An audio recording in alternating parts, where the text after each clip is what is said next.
Vamos a leer 2 Corintios capítulo 8, versículos 1 al 5. 2 Corintios, segunda epístola a los Corintios, capítulo 8, versículos 1 al 5.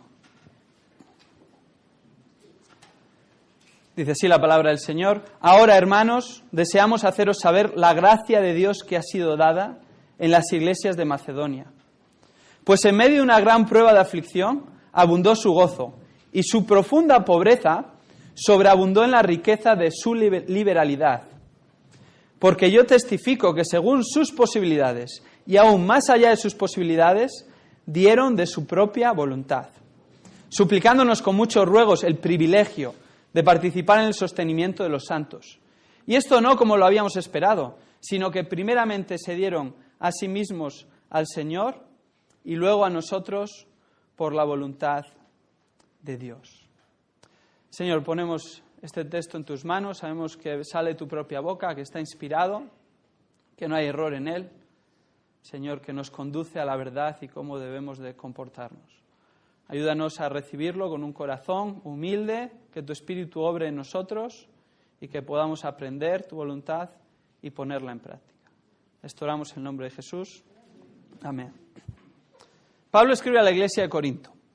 Y la iglesia de Corinto comienza durante su segundo viaje misionero. Si vamos a Hechos 18, los primeros 18 versículos nos hablan que pasó 18 meses, no es difícil de recordar, ministrando entre ellos. Y la iglesia en Corinto fue fundada por Pablo precisamente en este viaje. No hablaba a extraños, tenía la suficiente confianza, se conocían mutuamente y sabían que cuando les iba a hablar de todos los temas bastante difíciles que afronta en 2 Corintios, entre ellos la ofrenda, no iba a ser con un interés, sino por su bien. Comienza su ministerio en Corinto, como es habitual, en la sinagoga, apoyado por 2 cristianos judíos, Aquila y Priscila. Y al poco tiempo Timoteo y Silas se les unen en este esfuerzo. Y después de este año y medio, estos 18 meses en Corinto, establecen una iglesia y ya puede marchar y continuar en su viaje misionero. Y posteriormente les envía 4 cartas. Sí, 4 cartas. Al menos 4 cartas. ¿Cómo es así, no? Si solo tenemos 2 en la Biblia. Bueno, 2 están inspiradas, obviamente, porque el Señor las preservó y quiso que nosotros las recibiésemos. Pero hay referencia a otras 2, aparte de la primera y segunda carta a los Corintios, que se tiene bastante evidencia desde la palabra de que fueron escritas. La primera carta, la cual no se conservó, fue enviada por Pablo a los Corintios, centrándose en la inmoralidad. Si vamos a 1 Corintios 5:9, hace referencia a esta carta que no se ha conservado. La segunda carta es la que conocemos como Primera de Corintios y fue la contestación a la carta que les habían escrito en referencia a este tema. La tercera carta es la que se conoce, según 2 Corintios 2:1, como la carta severa, en palabras de Pablo, que Pablo les envía después de visitarles y verse incluso insultado por alguno de los corintios, comprobando que su lealtad había desaparecido a los que había llevado a la fe y estaban sobreinfluenciados por los falsos maestros. Y la cuarta es esta que tenemos delante de nosotros.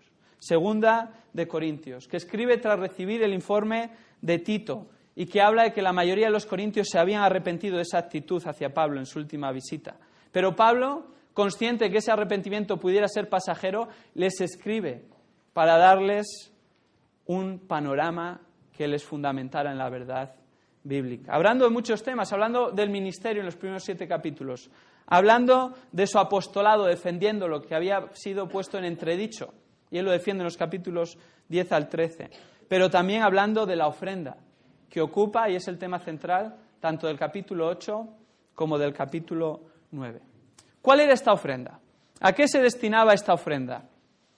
Principalmente Pablo estaba recolectando esta ofrenda entre las iglesias gentiles para los santos en Jerusalén, los cuales, debido a que habían sufrido variedad de persecuciones, estaban en una situación precaria, económicamente hablando, y estaban pasando gran necesidad. Y la iglesia en Corinto estaba dispuesta a participar en esta ofrenda. Ellos habían comenzado con gran entusiasmo, se habían comprometido, pero luego se habían desinflado. Y no habían completado la ofrenda y aún no la habían enviado y había pasado un tiempo bastante prudencial. ¿Nos suena esto en ocasiones? A veces estamos muy entusiasmados, en ocasiones incluso decimos, bueno, ahora voy a empezar a ofrendar de esta manera o de esta otra. Y al principio empezamos y luego se nos pasa el tiempo y necesitamos un recordatorio del Señor para mantenernos fieles en aquello que nos hemos comprometido delante del Señor, no con los hombres. ¿Cómo les anima Pablo para mantenerse en ese compromiso con el Señor en la ofrenda y particularmente con los santos en Jerusalén? Por medio del ejemplo. ¿Y a quién usa como ejemplo? A los macedonios. Y es tremendo este ejemplo.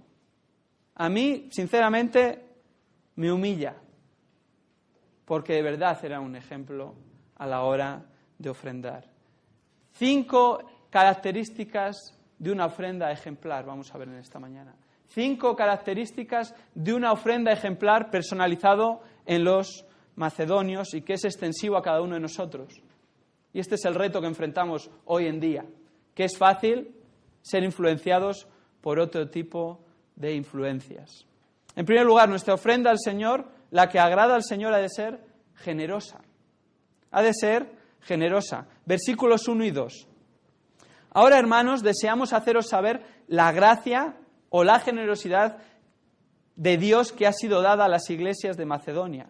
Pues en medio de una gran prueba de aflicción, abundó su gozo y su profunda pobreza sobreabundó en la riqueza de su liberalidad o, se podría traducir, generosidad. Pablo afirma que estas iglesias en Macedonia, concretamente Tesalónica, Filipos y Berea, eran generosos. Y eran generosos a pesar de sus limitaciones económicas y habían ofrendado ya generosamente para la ofrenda a Jerusalén. ¿Hace falta tener mucho dinero para ser generosos? No, ¿verdad? Y este era el caso. A pesar de que la región era rica en recursos naturales, las guerras, los romanos, las persecuciones habían hecho que ese terreno no fuera destinado a los habitantes, que eran los macedonios, y estaban en profunda pobreza. Pobreza extrema, dice el versículo 2. De hecho, literalmente, dice el original, pobreza por los suelos. Vamos, no tienes nada. Pobres entre los pobres. Categoría de mendigos. Les califica, según esta expresión, Pablo. Es bastante fuerte, ¿no? Pero a pesar de eso, son generosos. Versículo 2. Su pobreza sobreabundó en la riqueza de su liberalidad. Qué juego de palabras tan bonito, ¿verdad? Su pobreza sobreabundó en la riqueza de su liberalidad. Eran pobres en dinero, pero eran ricos en la actitud, en la generosidad. ¿Cuántas veces, cuanto más tenemos, más pobres somos en nuestra generosidad? Y el círculo es vicioso. Y el mensaje de la sociedad es, merezco. El mensaje del Corte Inglés para estas Navidades es, tú te lo mereces, ¿no? Algo similar, no me acuerdo exactamente, el otro día pasé por ahí y lo vi. Tú te lo mereces. ¿Pensamos que es casualidad que busquen esas frases de repente? No. ¿Saben qué te motivan? Bueno, he tenido un año duro, no tenemos casi ningún capricho, este año no he ido de vacaciones, me lo merezco la Navidad, me voy a pedir un crédito si hace falta o me voy a gastar lo poco que tengo y me voy a dar el gustazo. Nos manipulan, simple y llanamente. Y entramos por ahí todos como corderitos. En cambio, ¿qué hicieron los macedonios? No tenían dinero, sabían que no merecían nada, que lo que tenían era por la gracia de Dios, y entonces al comprender eso, fueron generosos, porque el dinero ni siquiera es nuestro, es por la gracia de Dios. Gracia o generosidad, desprendido, dadivoso. Cuando se utiliza esta palabra en el ámbito soteriológico, el ámbito de la salvación, es que Dios ha sido tan desprendido, sin nosotros merecerlo, que nos ha salvado. Pero cuando se usa este adjetivo para atribuir al ser humano una cualidad, está hablando de dadivosidad, aquel que comparte, lo contrario de ser tacaño. Y la aflicción y la pobreza de los macedonios no les quitó lo más valioso, su generosidad con lo poco que tenía. Recuerdo en los viajes a Honduras, la primera vez que fui, me impactó muchísimo. Un país que es el segundo más pobre del continente americano. El primero es Haití. Y según el Fondo Monetario Internacional es el país 123 más rico del mundo, es decir, entre los 50 más pobres. ¿Sabéis qué puesto ocupa España? Sea verdad o no, el 25 entre los más ricos. Ellos el 123. Pero cuando fui allí vi la generosidad. Gente que tiene uralita de tejado, que las ventanas no tienen cristales y te invitan a su casa y te sacan todo lo que tienen y todavía me dieron regalos para mi mujer y para las niñas. Yo pensaba, pero si no tienen dónde caerse muertos y están dando, yo no necesito estas cosas. Pero no les puedes quitar, aun cuando tengamos el dinero, no nos pueden quitar la generosidad. Y cuanto menos tenemos, en muchas ocasiones, más generosos somos. Este es el caso de los macedonios. No es que fueran mejores que otros, no es que eran más espirituales que otros, no es porque tenían un buen corazón, no es un énfasis humano, sino que el versículo dice, porque Dios se lo concedió. Todo comienza y acaba con Dios. Versículo 1. Ahora, hermanos, deseamos haceros saber la gracia de Dios, la generosidad, en este caso, que ha sido dada a las iglesias de Macedonia. ¿Nos damos cuenta de dónde venía esa gracia? De Dios. Y nosotros hemos recibido la misma generosidad. Con generosidad hemos recibido y por gracia la muerte de Cristo en nuestro lugar sin merecerlo. Pero sobreabunda esa generosidad tanto que aún en situaciones de crisis, gracias a Dios, tenemos al menos para comer.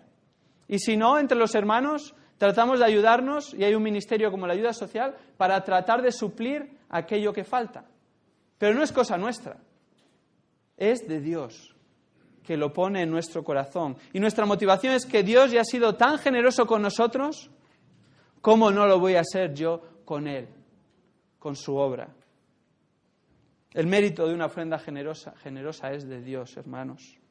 Nadie podemos gloriarnos, nadie podemos alardear, nadie puede decir soy generoso, porque Dios es el único que se lleva toda la gloria y toda nuestra honra, incluso en la generosidad.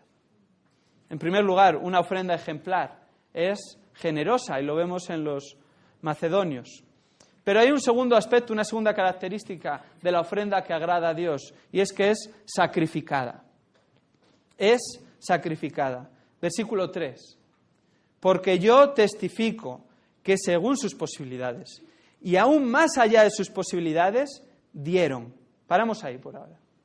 Dice el texto que los macedonios dieron según sus posibilidades. ¿Qué significa esto? Todos sabemos perfectamente.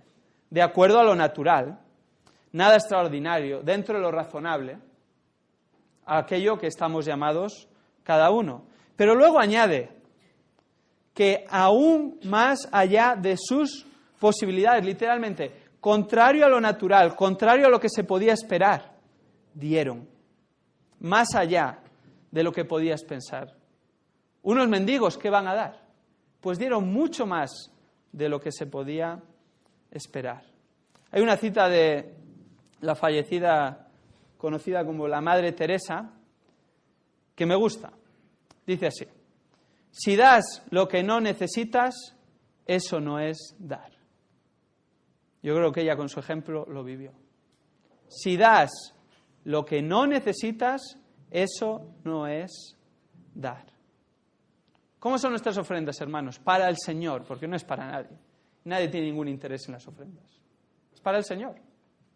¿Cómo damos? Yo me tengo que hacer la pregunta. ¿Hago una contribución? ¿Doy de lo que me sobra? Que probablemente hay que entender de lo que me sobra, porque hoy en día probablemente no nos sobra a nadie mucho. ¿O doy sacrificadamente? Más allá de lo que se puede esperar. Cuando estoy pensando al principio del mes, bueno, supongo que voy a ingresar tanto dinero. Bueno, Señor, delante de ti voy a apartar esta cantidad. Pienso luego otra vez decir, bueno, eso es lo razonable. Ahora, voy a ir un poquito más allá confiando en el Señor y decir, bueno, Señor, te voy a dar un poquito más de lo que pensé, si tú lo permites, para tu gloria. Eso es dar generosamente, eso es dar sacrificadamente. Y ojo, no malinterpretemos, no necesita ser grandes cantidades de dinero. Aquí el enfoque no está en el dinero ni la cantidad en sí, sino en la actitud, porque estos hermanos no dieron grandes cantidades de dinero, sino tuvieron una actitud que agradaba a Dios, generosa y sacrificadamente. Es el mismo principio que encontramos cuando el rey David entendió muy bien que no podía dar al Señor algo que no le costase. Nos acordamos en el segundo libro de Samuel, capítulo 24, cuando encontramos a David que va a ofrecer un sacrificio al Señor. Y bueno, la historia no es muy buena respecto a David, porque primeramente había desconfiado del Señor. Él había hecho un censo militar entre el pueblo y podemos pensar, ¿qué hay de malo en censar? Pero en realidad él estaba confiando en los soldados que tenía y estaba contando con su fuerza en lugar de descansar en el Señor, que era el llamado que tenía. Y eso desagrada a Dios. Y hubo consecuencias. Manda una pestilencia sobre el pueblo. Y David le suplica al Señor, Señor, cesa tu castigo sobre el pueblo. Sé que soy culpable. Y como sabe que es culpable, luego quiere hacer una ofrenda para apaciguar a Dios por su pecado. Y entonces llega a un lugar, a una tierra, a la era de un campesino. ¿Cómo se llama este campesino? No es un nombre muy común, pero... ¿Cómo? Arauna. Arauna. No es un nombre para ponerle a un niño, pero es el nombre que tenía en aquel tiempo. Y el campesino, al ver al rey, se postra en tierra. ¿Qué va a hacer? Es el rey David. Y cuando David le quiere comprar la era, ¿qué hace él? Dice, no, por favor, te la regalo para ti. ¿Cuál fue la respuesta de David? Segundo libro de Samuel 24:24. Pero el rey dijo a Arauna, no, sino que ciertamente por precio te lo compraré, pues no ofreceré al Señor mi Dios holocausto que no me cueste nada. Qué ejemplo, ¿verdad? En el Nuevo Testamento es lo mismo. Nos acordamos de la viuda pobre en Marcos capítulo 12. Lo leo. Jesús se sentó frente al arca del tesoro y observaba cómo la multitud echaba dinero en el arca del tesoro y muchos ricos echaban grandes cantidades de lo que les sobraba, sobreentendido. Y llegó una viuda pobre y echó 2 pequeñas monedas de cobre, o sea, un cuadrante añado, o sea, unos 50 céntimos de euro. Y llamando a sus discípulos les dijo, en verdad os digo que esta viuda pobre echó más que todos los contribuyentes al tesoro, porque todos ellos echaron de lo que les sobra, pero ella de su pobreza echó todo lo que poseía, todo lo que tenía para vivir. Dios no espera que demos de lo que no tenemos. Dios no espera que demos grandes cantidades si Él no nos ha bendecido con grandes cantidades. El punto es que tenemos que dar sacrificadamente de aquello que Dios nos ha dado y no de lo que nos sobra. En tercer lugar, la ofrenda ejemplar que agrada a Dios no solo es generosa, no solo es sacrificada, sino que es voluntaria. Voluntaria, no es una obligación. Versículo 3. Porque yo testifico que según sus posibilidades y aún más allá de sus posibilidades, dieron de su propia voluntad. Es claro, los macedonios no dieron bajo coacción, no dieron bajo amenaza, no dieron por obligación, no hicieron campaña, solo mostraron la necesidad y la gente dio de propia voluntad. Ellos mismos tomaron la iniciativa. Y el resto del capítulo reafirma esta misma idea. Capítulo 8, versículo 8, les dice Pablo a los corintios, no digo esto como un mandamiento, hablando de la ofrenda. Versículo 10, doy mi opinión en este asunto. Si observas el texto, no utiliza ni un imperativo, y eso que Pablo es muy dado a utilizar imperativos, es un mandato, ¿no? Dar voluntariamente. Y este siempre ha sido el plan de Dios. Ahora, hay una pregunta que yo me hacía y tal vez muchos nos hacemos. Entonces, si es voluntario, ¿qué de los diezmos en el Antiguo Testamento? ¿No estaba obligado a ofrendar el pueblo de Israel el diezmo? Sí. Pero en realidad, ¿qué era el diezmo? El diezmo, pasándolo al sistema convencional, en una teocracia, era el sistema tributario, una especie de impuestos sobre el pueblo de Israel. Pero luego había ofrendas. ¿En qué consistía el diezmo o los impuestos? Había, no como entendemos muchas veces por lo de diezmo, no era un 10%. Era más. Y hay diferencia de opiniones sobre la cantidad exacta o el porcentaje. pero al menos era esto, un 10% anual para los levitas, es decir, apartaban un 10% de lo que Dios les prosperaba para aquellos que se ocupaban de ellos como sacerdotes y por su bien espiritual. Levítico 27:30. Otro 10% anual de los productos del campo para celebrar y adorar al Señor por su bendición. Deuteronomio 14:22. ¿Cuánto suma ya eso? 20%. Ya veo que todos somos de ciencias. Y otro 10% cada 3 años para alimentar a los huérfanos, las viudas y extranjeros entre el pueblo de Israel, aquellos que tenían necesidad. En total, si lo prorrateamos, 23% anual. Si no, te tocaba cada 3 años ir hasta el 30%, depende de cómo te administrases. Bastante más del 10%, ¿no? Y aparte, las ofrendas.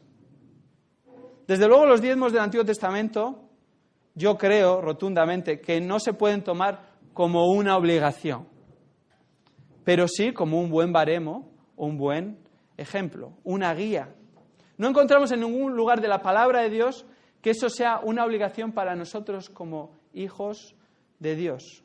No hay ningún pasaje que nos obligue a diezmar.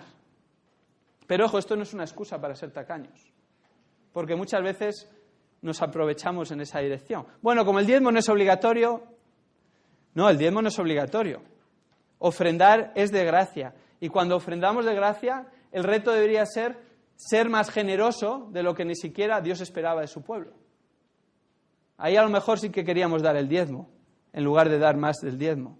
Pero al final lo que el Señor quiera, que demos, que pone en nuestro corazón, pero generosamente. Tenía un profesor en el seminario que era muy explícito, nos reíamos mucho con él en las clases, y siempre decía lo que era blanco, blanco, y negro era negro, y él decía, usar la gracia como excusa para ser tacaños es una desgracia.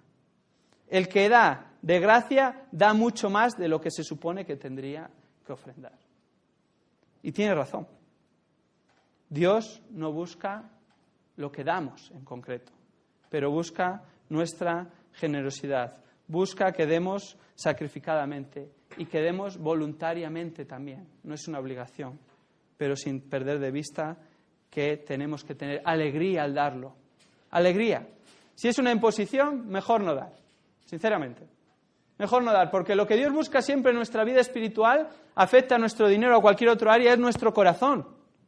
Si nuestro corazón no está correcto, da igual que yo aparte un montón de dinero cada domingo, porque es mejor dejar de echarlo, hermanos, y empezar a ofrendar cuando diga, mi corazón está en su sitio, y voy a ofrendar con alegría, y voy a ofrendar para el Señor, y voy a ofrendar con generosidad, sacrificadamente, de manera voluntaria.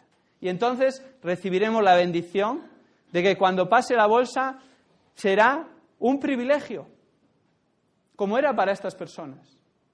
Capítulo 8, versículo 4 dice, suplicándonos con muchos ruegos el privilegio de participar en el sostenimiento de los santos.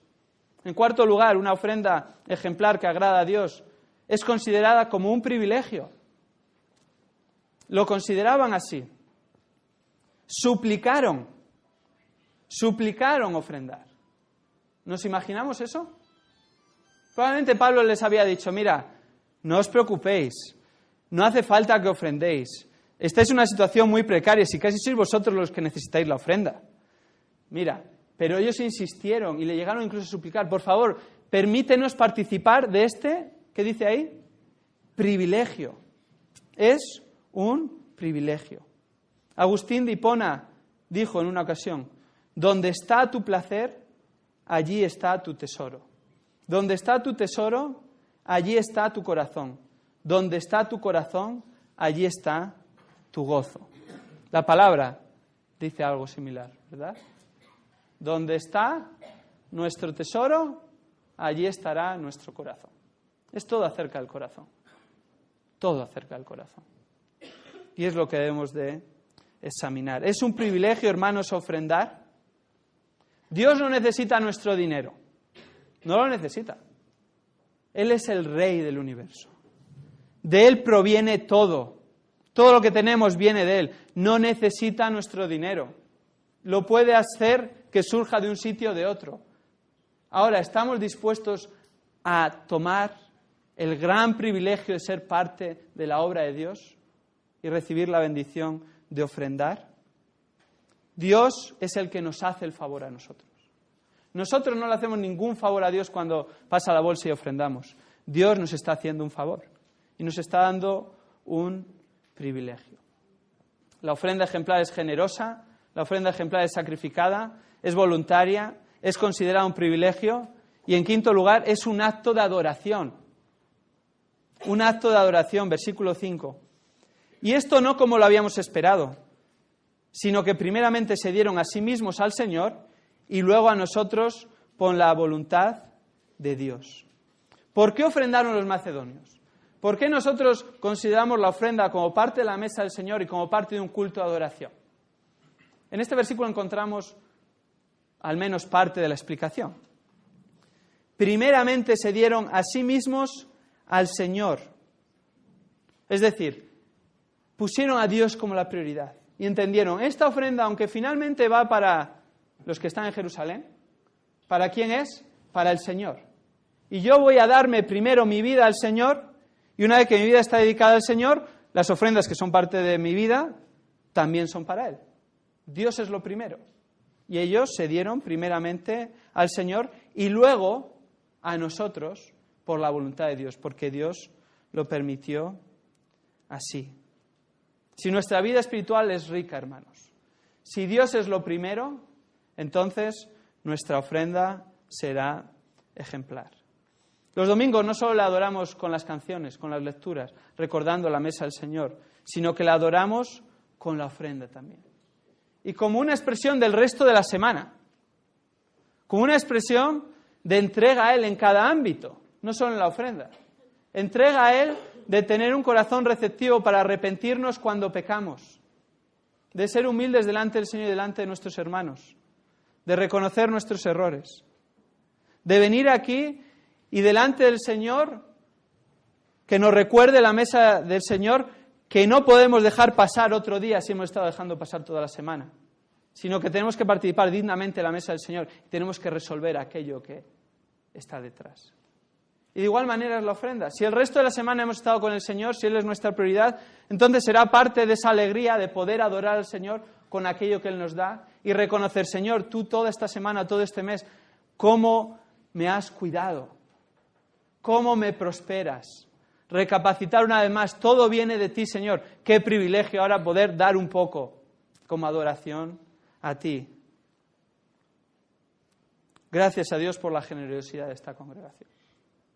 Gracias a Dios porque muchos dan sacrificadamente. Gracias a Dios porque solo es así si lo consideramos un privilegio como parte de nuestra adoración. Gracias a Dios. Estuve repasando las finanzas de este año y solo tengo los números hasta el último domingo de noviembre. Pero en el 2009, a pesar de ser un año de crisis, por la gracia de Dios estamos cumpliendo el presupuesto. Y el presupuesto decía que en noviembre debería de haber 38.500 euros para suplir los obreros, las misiones, los gastos, lo que se envía a otros ministerios, etcétera, etcétera, etcétera, que hay un presupuesto pormenorizado y si no tienes todavía una copia, está a vuestra disposición. ¿Sabéis cuánto se había ofrendado hasta el último domingo de noviembre? 39.100 euros, 600 euros más. Y podría parecer, bueno, estamos ahí rayando, pero es que aparte de esas ofrendas, para cuestiones que no están presupuestadas, había cerca de 10.000 euros más. Gracias a Dios por la generosidad que Él pone en nuestros corazones. Gracias a Dios porque es un acto de adoración a Él. Gracias a las personas que están involucradas, a Guillermo y a Dauto, porque lo están haciendo para el Señor y hay transparencia y están disponibles las cuentas para cualquiera que quiera verlas. Pero me impactaba aún más una noticia reciente. Una noticia referida con uno de los proyectos que tenemos, si el Señor lo permite y Él quiere llevarlo a cabo. Y es Eras de Renueva. En tantas ocasiones nos puede nuestra incredulidad, ¿no? Yo lo confieso, me puede mi incredulidad.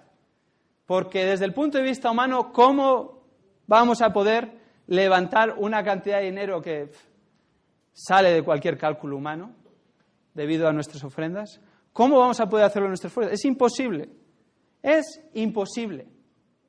De eso tenemos que estar convencidos.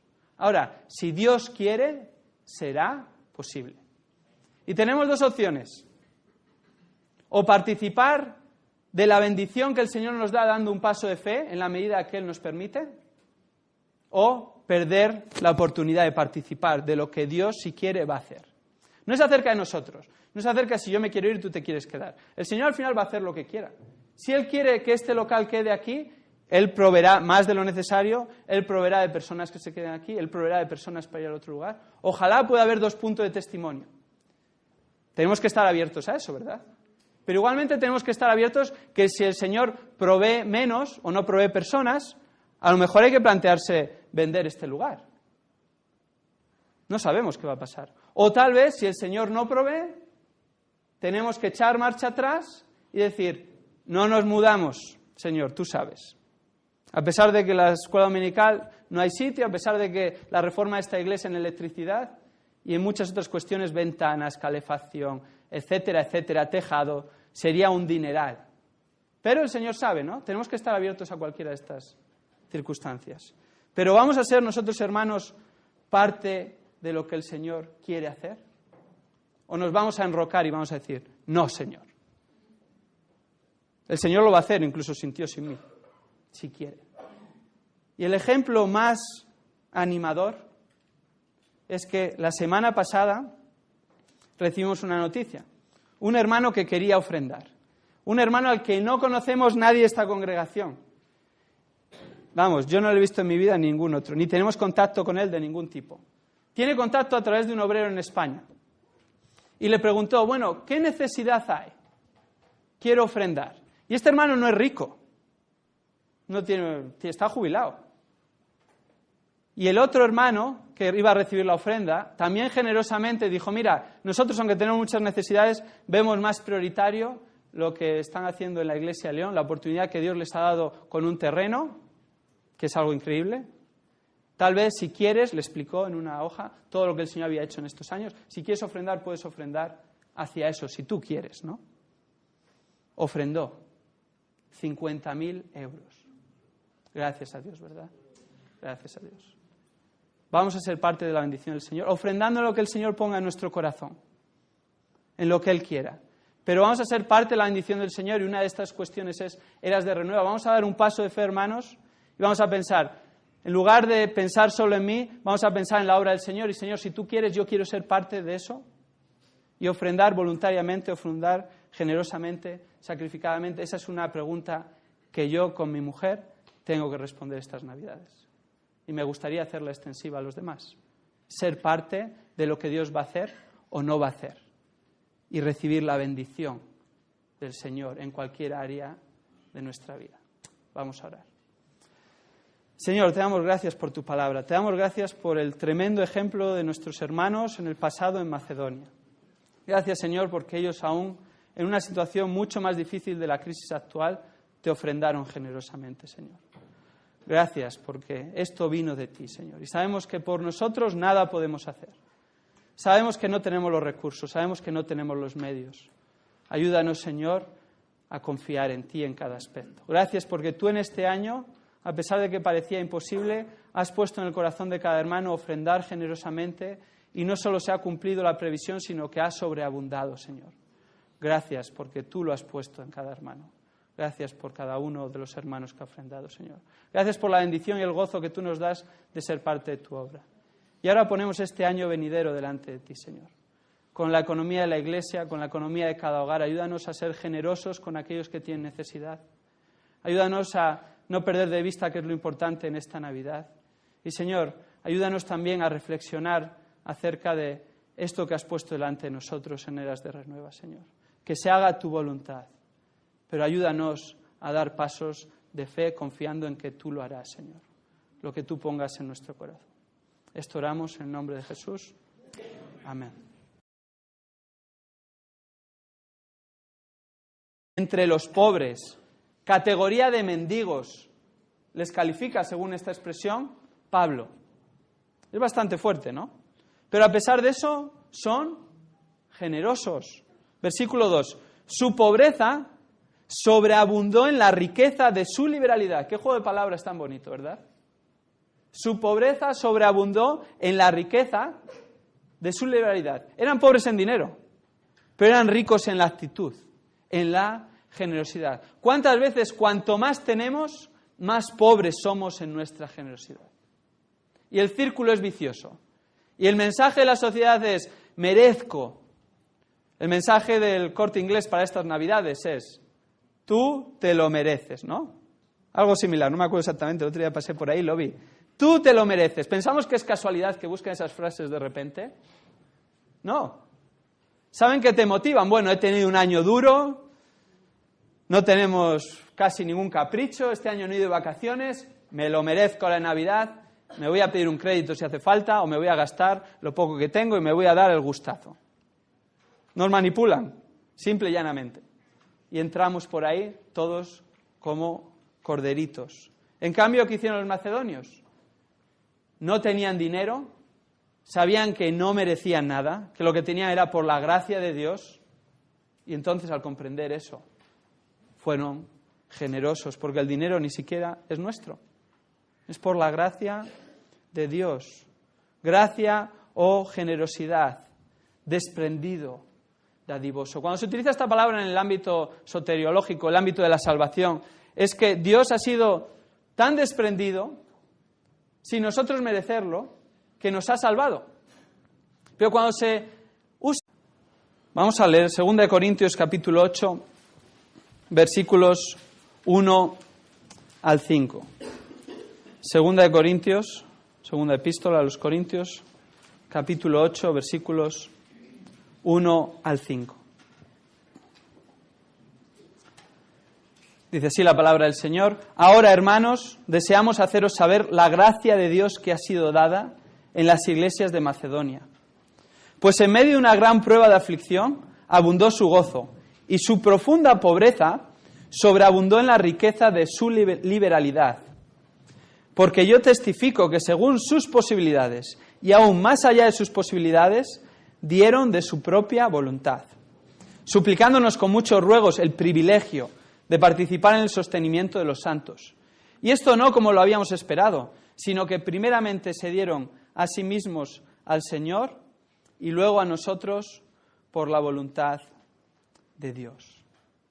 Señor, ponemos este texto en tus manos, sabemos que sale de tu propia boca, que está inspirado, que no hay error en él. Señor, que nos conduce a la verdad y cómo debemos de comportarnos. Ayúdanos a recibirlo con un corazón humilde, que tu Espíritu obre en nosotros y que podamos aprender tu voluntad y ponerla en práctica. Esto oramos en el nombre de Jesús. Amén. Pablo escribe a la iglesia de Corinto. Y la iglesia de Corinto comienza durante su segundo viaje misionero.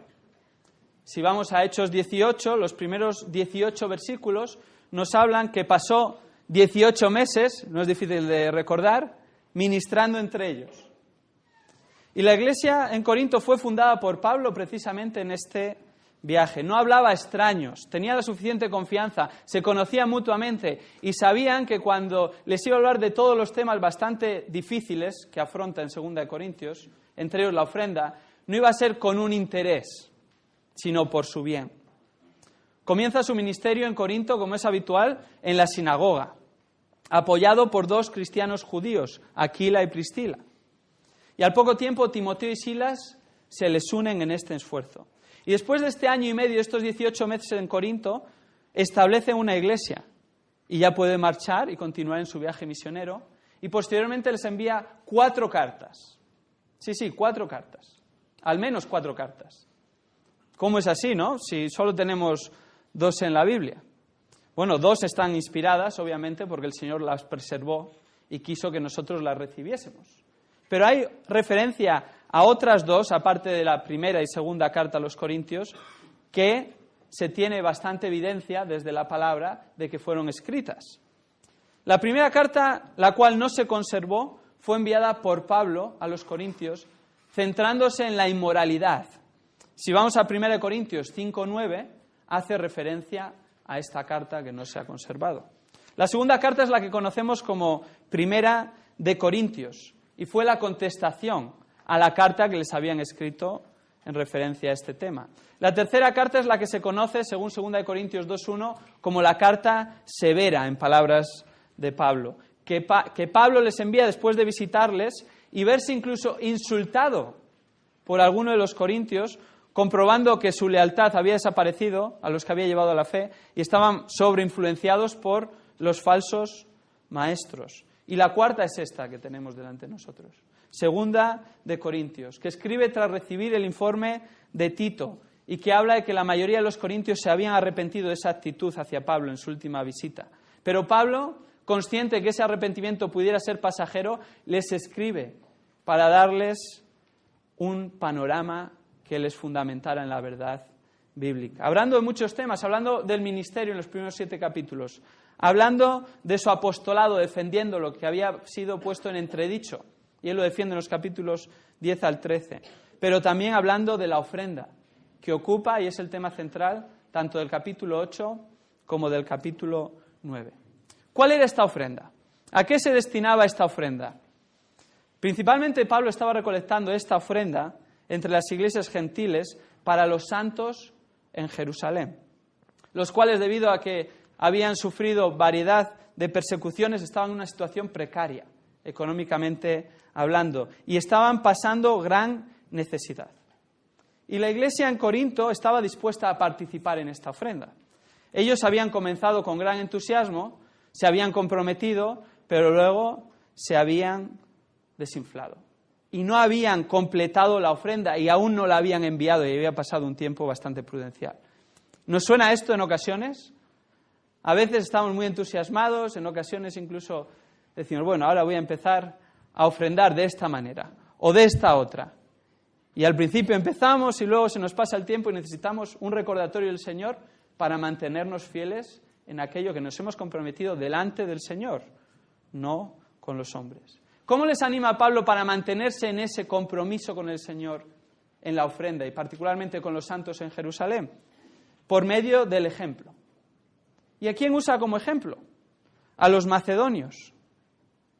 Y es tremendo este ejemplo. A mí, sinceramente, me humilla, porque de verdad era un ejemplo a la hora de ofrendar. 5 características de una ofrenda ejemplar, vamos a ver en esta mañana. 5 características de una ofrenda ejemplar personalizado en los macedonios y que es extensivo a cada uno de nosotros. Y este es el reto que enfrentamos hoy en día, que es fácil ser influenciados por otro tipo de influencias. En primer lugar, nuestra ofrenda al Señor, la que agrada al Señor, ha de ser generosa. Ha de ser generosa. Versículos 1 y 2. Ahora, hermanos, deseamos haceros saber la gracia o la generosidad de Dios que ha sido dada a las iglesias de Macedonia. Pues en medio de una gran prueba de aflicción, abundó su gozo y su profunda pobreza sobreabundó en la riqueza de su liberalidad o, se podría traducir, generosidad. Pablo afirma que estas iglesias en Macedonia, concretamente Tesalónica, Filipos y Berea, eran generosos. Y eran generosos a pesar de sus limitaciones económicas y habían ofrendado ya generosamente para la ofrenda a Jerusalén. ¿Hace falta tener mucho dinero para ser generosos? No, ¿verdad? Y este era el caso. A pesar de que la región era rica en recursos naturales, las guerras, los romanos, las persecuciones habían hecho que ese terreno no fuera destinado a los habitantes, que eran los macedonios, y estaban en profunda pobreza. Pobreza extrema, dice el versículo 2. De hecho, literalmente, dice el original, pobreza por los suelos. Vamos, no tienes nada. Pobres, usa como ejemplo a los macedonios. Y es tremendo este ejemplo. A mí, sinceramente, me humilla, porque de verdad era un ejemplo a la hora de ofrendar. 5 características de una ofrenda ejemplar, vamos a ver en esta mañana. 5 características de una ofrenda ejemplar personalizado en los macedonios y que es extensivo a cada uno de nosotros. Y este es el reto que enfrentamos hoy en día, que es fácil ser influenciados por otro tipo de influencias. En primer lugar, nuestra ofrenda al Señor, la que agrada al Señor, ha de ser generosa. Ha de ser generosa. Versículos 1 y 2. Ahora, hermanos, deseamos haceros saber la gracia o la generosidad de Dios que ha sido dada a las iglesias de Macedonia. Pues en medio de una gran prueba de aflicción, abundó su gozo y su profunda pobreza sobreabundó en la riqueza de su liberalidad, o se podría traducir generosidad. Pablo afirma que estas iglesias en Macedonia, concretamente Tesalónica, Filipos y Berea, eran generosos. Y eran generosos a pesar de sus limitaciones económicas y habían ofrendado ya generosamente para la ofrenda a Jerusalén. Hace falta tener mucho. Vamos a leer 2 Corintios capítulo 8, versículos 1 al 5. 2 Corintios, segunda epístola a los Corintios, capítulo 8, versículos 1 al 5. Dice así la palabra del Señor: Ahora, hermanos, deseamos haceros saber la gracia de Dios que ha sido dada en las iglesias de Macedonia. Pues en medio de una gran prueba de aflicción, abundó su gozo, y su profunda pobreza sobreabundó en la riqueza de su liberalidad. Porque yo testifico que según sus posibilidades, y aún más allá de sus posibilidades, dieron de su propia voluntad, suplicándonos con muchos ruegos el privilegio de participar en el sostenimiento de los santos. Y esto no como lo habíamos esperado, sino que primeramente se dieron a sí mismos al Señor y luego a nosotros por la voluntad de Dios. Señor, ponemos este texto en tus manos, sabemos que sale de tu propia boca, que está inspirado, que no hay error en él. Señor, que nos conduce a la verdad y cómo debemos de comportarnos. Ayúdanos a recibirlo con un corazón humilde, que tu Espíritu obre en nosotros y que podamos aprender tu voluntad y ponerla en práctica. Dicho, y él lo defiende en los capítulos 10 al 13, pero también hablando de la ofrenda, que ocupa y es el tema central tanto del capítulo 8 como del capítulo 9. ¿Cuál era esta ofrenda? ¿A qué se destinaba esta ofrenda? Principalmente Pablo estaba recolectando esta ofrenda entre las iglesias gentiles para los santos en Jerusalén, los cuales, debido a que habían sufrido variedad de persecuciones, estaban en una situación precaria, económicamente hablando, y estaban pasando gran necesidad. Y la iglesia en Corinto estaba dispuesta a participar en esta ofrenda. Ellos habían comenzado con gran entusiasmo, se habían comprometido, pero luego se habían desinflado. Y no habían completado la ofrenda y aún no la habían enviado y había pasado un tiempo bastante prudencial. ¿Nos suena esto en ocasiones? A veces estamos muy entusiasmados, en ocasiones incluso decimos, bueno, ahora voy a empezar a ofrendar de esta manera o de esta otra. Y al principio empezamos y luego se nos pasa el tiempo y necesitamos un recordatorio del Señor para mantenernos fieles en aquello que nos hemos comprometido delante del Señor, no con los hombres. ¿Cómo les anima a Pablo para mantenerse en ese compromiso con el Señor en la ofrenda y particularmente con los santos en Jerusalén? Por medio del ejemplo. Y aquí en la segunda carta a los Corintios, que se tiene bastante evidencia desde la palabra de que fueron escritas. La primera carta, la cual no se conservó, fue enviada por Pablo a los Corintios, centrándose en la inmoralidad. Si vamos a 1 Corintios 5:9, hace referencia a esta carta que no se ha conservado. La segunda carta es la que conocemos como Primera de Corintios y fue la contestación a la carta que les habían escrito en referencia a este tema. La tercera carta es la que se conoce, según 2 Corintios 2:1, como la carta severa, en palabras de Pablo, que Pablo les envía después de visitarles y verse incluso insultado por alguno de los corintios, comprobando que su lealtad había desaparecido a los que había llevado a la fe y estaban sobreinfluenciados por los falsos maestros. Y la cuarta es esta que tenemos delante de nosotros. Segunda de Corintios, que escribe tras recibir el informe de Tito y que habla de que la mayoría de los corintios se habían arrepentido de esa actitud hacia Pablo en su última visita. Pero Pablo, consciente de que ese arrepentimiento pudiera ser pasajero, les escribe para darles un panorama que les fundamentara en la verdad bíblica. Hablando de muchos temas, hablando del ministerio en los primeros 7 capítulos, hablando de su apostolado, defendiendo lo que había sido puesto en entredicho. Oramos en el nombre de Jesús. Amén. Pablo escribe a la iglesia de Corinto. Y la iglesia de Corinto comienza durante su segundo viaje misionero. Si vamos a Hechos 18, los primeros 18 versículos nos hablan que pasó 18 meses, no es difícil de recordar, ministrando entre ellos.